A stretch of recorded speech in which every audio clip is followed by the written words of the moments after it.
সাকিবের প্রিয়তমাই হয়ে গিয়েছে ভারতের ইধিকা পালের নাম। ইধিকার ছবির জগতে যাত্রা শুরু হয়েছে শাকিব খানের হাত ধরে। প্রিয়তমা ছবির পর আবারও অভিনেতার হাত ধরে নতুন ছবিতে দেখা যাবে তাকে। জন্মদিনে কলকাতা থেকে নায়ককে এক পৃথিবীর শুভেচ্ছা জানিয়েছেন ইধিকা পাল। সমাজ মাধ্যমে লিখেছেন, এক পৃথিবীর শুভেচ্ছা রইল জন্মদিনের। আপনি এমন করেই মানুষের মনের মণিকোঠায় মেগা স্টার হয়ে থাকুন। সমাদরে থাকুন, ভালোবাসায় থাকুন। একদিন প্রতিদিন শুভ জন্মদিন। আজকাল.ইনকে ইধিকা জানান, শাকিব খানের সঙ্গে কাজ করা তার জীবনে বড় উপলব্ধি।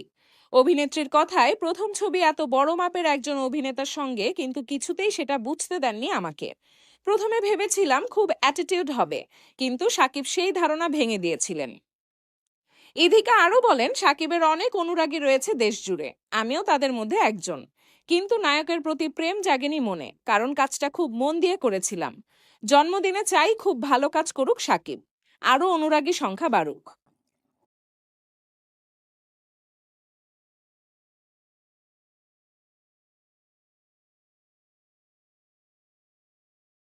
Happy birthday, Daddy. Happy birthday, Daddy. এটা এখন কে খাবে? এটা এখন